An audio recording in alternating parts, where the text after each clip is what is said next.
Hey guys, this is 4K 60 with both the S20 Plus and S20 Ultra, and I'm going to walk around front-facing camera starting off this video.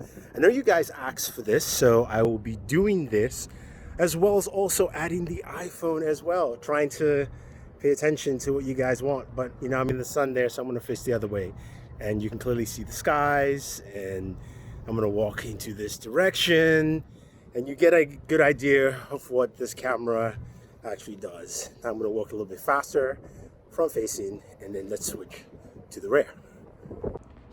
Now, recording with the iPhone 4K 60, the front facing camera, walking outside, doing the same thing that I did, and I'm going to just turn around so I'll face the other way, and you can clearly see the sky, and then we're going to walk in that direction too, and then we'll switch over to the rear camera and you hear how it sounds, wind, all that fun jazz as well. So let's switch to the front face, the rear camera.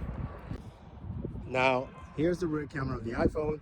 One of the benefits is you can switch lenses, so I can go ultra wide, sorry, I can go 2x, I can go 1x. I have to start recording ultra wide first to switch over, but you get the idea.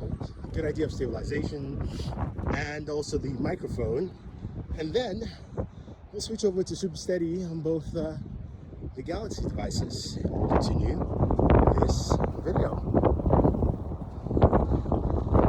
Now, speaking of the rear camera, 4K 60, this is of course walking with both the S20 Ultra and the S20 Plus.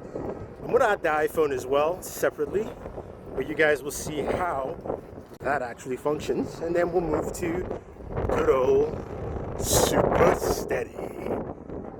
Yeah. All right guys, it's windy, let's go with super steady. Woo!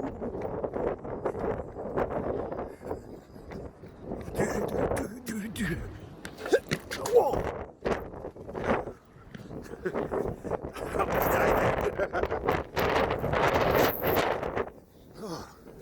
That was crazy.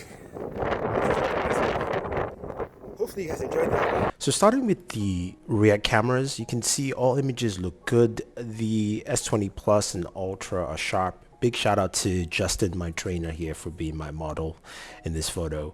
And you can see the details behind with the buildings, but everything is just much more focused and sharper on the S20 Plus and Ultra, while the iPhone is just a bit on the fuzzier side.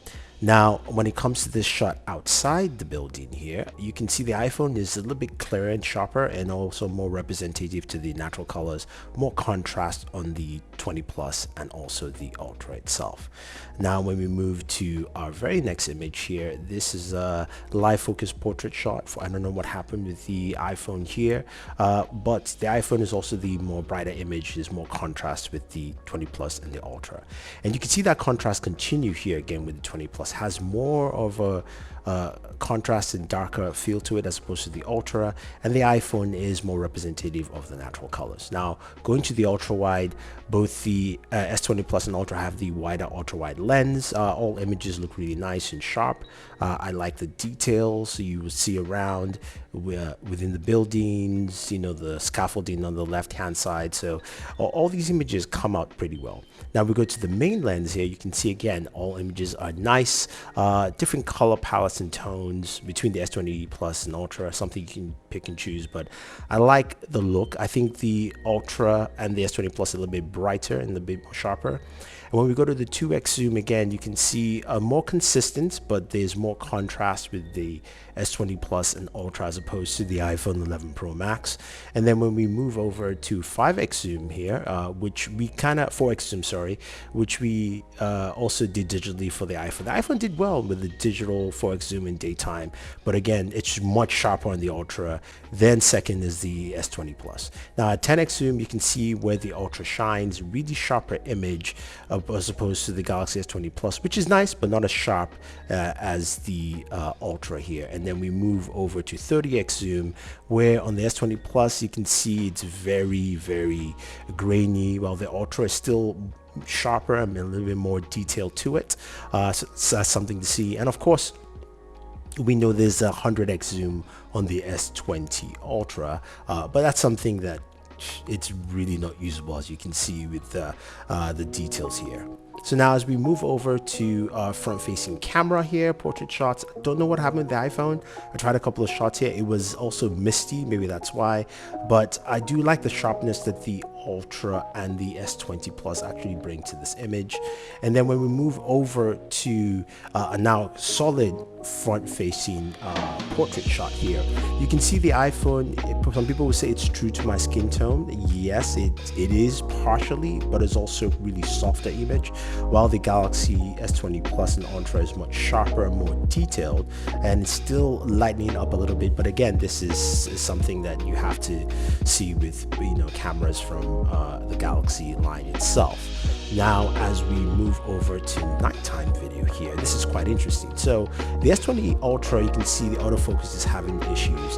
The S20 Plus autofocus is much better and focus, while the iPhone 11 Pro Max is autofocus is good. The iPhone 11 Pro Max has the better stabilization at this point, but also the darker image and less clear image, while the Ultra and the S20 Plus have a much sharper image in total. So that's just something to take note here, even though the best stabilization is from the iPhone 11 Pro Max. And then when we go to nighttime selfies, the iPhone 11 Pro Max doesn't have a night mode, so it's just why I'm showing this separately for you guys here. But this is just showing you the bar, the lighting's a lot of red, it's a very grainy image, and we'll see how, of course, the Ultra and the S20 Plus compare. So the Ultra does a much better job in trying to recover my skin tone and also blocking off a lot of that red light coming in. The S20 Plus basically heightens the image, but still keeps a lot of that red light coming in, and the different lights you see, there's some red, there's some blue, some incandescent yellow lights as well, but the Ultra does a better job here with the front-facing camera. Now here's the shot with the main lens. All three images look really nice. I do like the Plus and the Ultra much better because they are much sharper and more detailed, and also the images in the back don't look as soft, while the iPhone has softer images at the back. But again, they're still really good shots. It's just that, the Ultra and the Plus look really nice with just the sweat on the glasses there. Now on this shot here, everything looks really solid. I do like the way the iPhone reclaims the red as opposed to the blurring a little bit on the Ultra and the Plus, but the details are nice overall here. We're using the main lens of all three cameras. And then when we move over to 2x zoom, you can see this is where the Plus and Ultra really shine. It's more focused.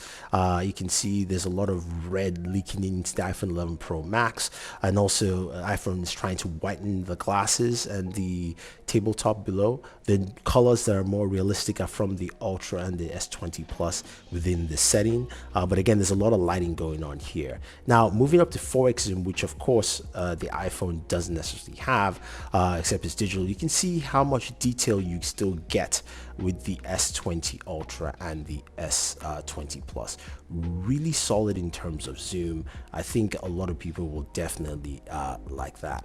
And then as we move forward to the 10x zoom, you can see the S20 Ultra also gives you more detail. You can actually see the notes clearly, while on the S20 Plus it's a bit more of a digital and kind of oil plate painting, not as sharp an image. While you can see the spelling of the alcohol bottle on the right, you can see the dollar note, you can read all the letters on the dollar note. So that's pretty impressive with the S20 Ultra. I think that really does a good job in low light situations. And here is of course an ultra wide shot, which the iPhone doesn't have a night mode for, so I'm just keeping it between the Ultra and the S20 Plus.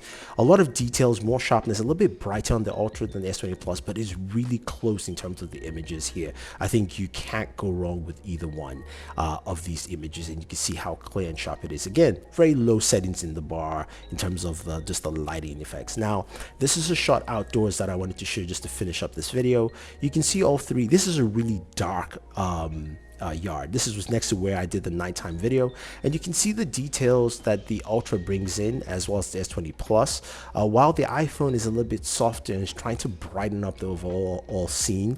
It's just something to really take note to see how different they play.